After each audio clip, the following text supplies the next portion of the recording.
Sehingga beribadah Jumat seperti ini tidak dihadiri misalnya oleh kambing atau oleh kerbau, karena memang mereka tidak diberi akal itu. Sehingga manusia yang tidak mau beribadah, tidak mau baca Quran, mempelajarinya, maka Allah menyamakan dia dengan hewan. Ulaika kal an'am balhum adol. Mereka seperti hewan, bahkan lebih sesat lagi. Bismillahirrahmanirrahim. Alhamdulillahilladzi hadana lihadza wa ma kunna linahtadiya laula an hadanallah. Asyhadu an la ilaha illallah wahdahu la syarikalah wa asyhadu anna Muhammadan abduhu wa rasuluhu alladzi la nabiyya ba'dah. Allahumma salli wa sallim wa barik ala nabiyyikal karim sayyidina Muhammadin wa ala alihi wa ashabihi ajma'in. Amma ba'd. Qala ta'ala fil Qur'anil Karim, a'udzu billahi minasy syaithanir rajim. Ya ayyuhalladzina amanu taqullaha haqqa tuqatih wa la tamutunna illa wa antum muslimun. Rabbi shrah li sadri wa yassir li amri wahlul 'uqdatam min lisani yafqahu qawli. Wahai orang-orang yang beriman, bertakwalah kalian kepada Allah dengan sebenar takwa, dan jangan sekali-kali kalian mati kecuali dalam keadaan muslim. Ali Imran ayat 102. Allah Subhanahu wa ta'ala selalu membimbing manusia. Bimbingan itu disebut dengan hidayah. Sebagian ulama mengklasifikasi hidayah atau bimbingan dari Allah itu kepada manusia ada 5. Yang pertama, Allah membimbing manusia lewat naluri, disebut dengan hidayatut tabi'i. Ketika seorang ibu melahirkan anak bayinya, maka ibu itu tidak pernah mengajari anak bayinya bagaimana menghisap puting susu ibu agar bisa memberi asupan pada dirinya. Meskipun tidak pernah diajari, ketika bayi itu lapar dan menangis, lalu ibu mengasongkan puting susunya, bayi itu bisa menghisap dengan sendirinya. Nah, ini yang disebut dengan petunjuk dari Allah yang bersifat naluri. Itu berlaku bukan hanya kepada manusia, tapi juga pada hewan-hewan, juga pada tumbuh-tumbuhan. Tumbuhan kalau perlu fotosintetis, dia akan berusaha mengejar sinar matahari di mana dia dapatkan. Yang kedua, hidayatul hissi, petunjuk yang Allah berikan lewat indera. Jadi kita diberi oleh Allah pendengaran. Wa jalalakumus sam'a wal absara wal af'idah. Allah berikan kepada kita penglihatan, pendengaran. Ini dengan indera ini maka kita bisa datang ke masjid, bisa sholat Jumat, mendengar khutbah Jumat, itu karena Allah berikan indera pada kita. Itu juga Allah berikan pada hewan-hewan pada umumnya. Yang ketiga, ada namanya hidayatul akli, petunjuk yang Allah berikan lewat nalar, lewat akal. Ini nampaknya merupakan keistimewaan bagi manusia. Dengan akal itu manusia bisa mempelajari ajaran Allah, mempelajari Al-Quran, sehingga bisa menjadi hamba Allah dengan baik. Dengan akal itu manusia juga bisa mengelola bumi, mengelola alam, sehingga bisa menjadi khalifatullah. Dan itu Allah tidak berikan pada hewan. Sehingga beribadah Jumat seperti ini tidak dihadiri misalnya oleh kambing atau oleh kerbau, karena memang mereka tidak diberi akal itu. Sehingga manusia yang tidak mau beribadah, tidak mau baca Quran, mempelajarinya, maka Allah menyamakan dia dengan hewan. Ulaika kal an'am balhum adol. Mereka seperti hewan, bahkan lebih sesat lagi. Yang keempat, ada yang lebih spesial lagi, namanya hidayatuddin. Petunjuk yang Allah berikan lewat din, lewat agama, lewat wahyu. Dan ini tidak semua manusia Allah berikan. Allah hanya berikan kepada orang yang mau saja. Ya. Dalam Al-Quran surah Al-Insan pada ayat ketiga, Allah menyatakan, Inna hadaina hussabil. Sungguh kami telah menunjuki dia jalan. Lewat Al-Quran, lewat wahyu. Imma syakiron. Ada kalanya manusia itu bersyukur, berterima kasih dengan ajaran itu, sehingga dia baca, dia pelajari, dia amalkan sebagai bentuk rasa terima kasihnya pada Allah. Tidak salah jalan. Wa imma kafuro. Tapi ada kalanya juga orang yang kafir, tidak mau tahu terhadap ajaran itu. Wa qulil haq min rabbikum faman syaa'a falyu'min faman syaa'a falyakfur. Katakanlah kebenaran itu dari Tuhanmu. Silakan, yang ingin berimanlah, yang ingin kafirlah. Jadi ada yang namanya free of choice, ada kebebasan untuk memilih. La ikraha fiddin. Terhadap agama ini memang tidak ada paksaan. Ciri atau indikasi orang yang mendapat hidayah dengan beragama ini, dalam Quran surah Al-An'am ayat 125, Allah memberikan indikasinya. Famay yuridillahu ayyahdiyahu yashrah sadrahu lil Islam. Orang yang dikehendaki mendapat hidayah, maka jiwanya lapang untuk menerima ajaran Allah itu.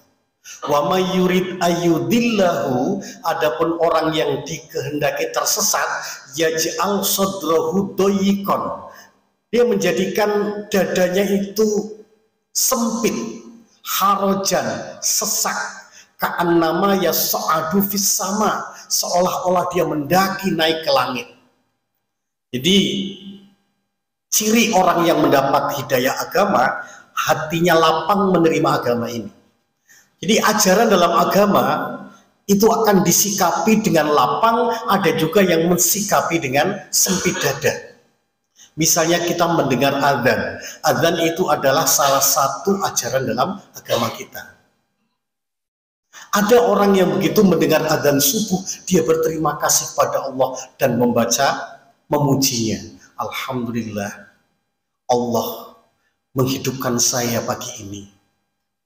Saya akan segera ambil air wudhu. Perkenankan saya ya Allah untuk menghadap dan beribadah kepadamu. Dia datang ke masjid dengan hati yang sangat tenang. Tapi ada juga mendengar adzan hatinya sempit. Siapa pula yang adzan mana suaranya keras, jelek pula mengganggu orang lagi istirahat. Di indikasi orang yang mendapat hidayah itu tergantung bagaimana sikap hatinya menerima itu. Dan itu hampir seluruh ajaran, baik tentang zakat, tentang puasa, tentang sholat, itu nanti akan disikapi dengan lapang dada atau dengan sempit dada. Atau bahasa kita sekarang disebut dengan Islamofobia. Jadi melihat ajaran Islam itu fobi, rasanya tidak senang itu. Itu ciri menurut Allah orang yang tidak mendapat hidayah. Yang terakhir, lebih tinggi lagi, namanya hidayatut taufik. Dia mendapat taufik dari Allah SWT, persetujuan Tuhan. Jadi dalam din ini, dalam agama ini, itu kan ada aturan, ada larangan, ada perintah. Nah, ketika aturannya, larangannya, perintahnya dipatuhi dengan sepenuh hati, bahkan dia menjadi prioritas utama dalam kehidupan untuk mematuhi ajaran Allah, maka Allah akan membimbing jiwanya. Jadi persyaratan mendapat hidayah taufik kalau kita lihat pada Quran surah Al-Ankabut ayat terakhir, Allah berfirman, walladzina jahadu fina lanahdiyannahum subulana. Orang yang jahadu, berjihad itu artinya berupaya maksimal, menjadikan ajaran Allah sebagai prioritas utama dalam kehidupan. Lanahdiyannahum, pasti kami menunjuki mereka subulana, jalan kami. Persyaratannya jahadu. Saya ambil sebuah contoh, misalnya salah satu ajaran Allah itu sholat. Dalam Al-Quran surah Al-Isra ayat 78 sampai 81, Allah menggambarkan kewajiban sholat dan bagaimana bimbingan yang Allah berikan kepada orang yang sholat dengan mujahadah, dengan serius. Allah berfirman, a'udzubillahi minasyaitonirrajim, aqimis sholata, dirikanlah sholat, liduluki syamsi, karena tergelincir matahari. Di sini sholat zuhur dan sholat asar. Ila ghosakil lail, sampai gelap malam. Di sini sholat maghrib dan isya. Wa Qur'an al-fajri, sholat subuh. Inna Qur'an al-fajri kana masyhuda, sholat subuh itu disaksikan. Wa minal laili, dan pada sebagian malam hari, fatahajjad bihi, lakukanlah sholat tahajud. Nah, ketika jenis sholat itu dilakukan dengan serius, ya, zuhur, asar, maghrib, isya, subuh, seriusnya adalah dilakukan dengan berjamaah di masjid. Seperti Ibnu Umi Maktum, seorang buta, minta dispensasi kepada Rasul. Wahai Rasul, rumah saya jauh, mata saya buta, apakah ada keringanan untuk saya meninggalkan sholat jamaah? Rasul bertanya, apa kamu mendengar azan? Saya mendengar. Kalau begitu tidak ada keringanan untuk kamu meninggalkan jamaah. Jadi bentuk jahadu, bentuk mujahadah, keseriusan melaksanakan sholat 5 waktu adalah upaya maksimal untuk selalu berjamaah. Adapun sholat malam silakan bisa di rumah, di masjid atau di mana saja. Nah, kalau ini dilaksanakan, jaminannya apa? Yang pertama, asa ayyab'atsaka rabbuka maqaman mahmuda. Nantinya Allah mengangkat kamu ke posisi yang terhormat. Di sini kalau kita lihat asa ayyab'atsaka, maka kamu Nabi Muhammad, orang yang melakukan sholat itu menjadi objek. Subjeknya adalah Allah. Allah yang mengangkat kamu, bukan kamu naik sendiri, tidak. Dan yang Allah janjikan adalah maqaman, posisi. Posisi adalah sesuatu yang diburu oleh seluruh umat manusia. Semua manusia memburu posisi. Orang masang baliho banyak-banyak itu karena kepingin dapat posisi, kepingin duduk di kursi. Itu kepingin, sehingga dia berkorban habis-habisan. Allah menjamin bahwa posisi yang sangat terhormat itu justru Allah berikan lewat sholat itu. Satu contoh posisi yang terhormat, misalnya Nabi Muhammad SAW punya anak angkat namanya Zaid bin Harisah. Dia adalah budak, keturunan budak milik Khadijah yang ketika telah nikah dengan Nabi lalu dimerdekakan. Maka ketika Zaid bin Harisah sudah berumur dewasa, Nabi melamarkan dia dengan seorang gadis cantik yang cukup kaya orang tuanya di Madinah, cukup terpandang, namanya Zainab binti Jahas, Zainab putri Pak Jahas. Ringkat cerita, ketika Nabi melamar, ternyata Zainab menolak karena memang mau dinikahkan dengan keturunan budak. Nggak cocok dari sisi, nggak sekufu lah ya. Beberapa saat kemudian Allah turunkan ayat pada Quran surah Al-Ahzab ayat 36.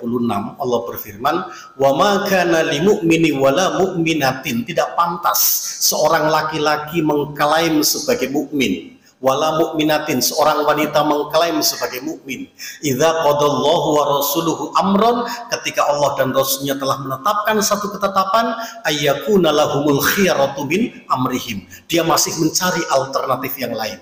Wa may yasillaha wa rasulahu, siapa yang maksiat atau durhaka melawan Allah dan Rasulnya, faqad dhalla dhalalan mubina, maka dia akan tersesat dengan sesat yang nyata.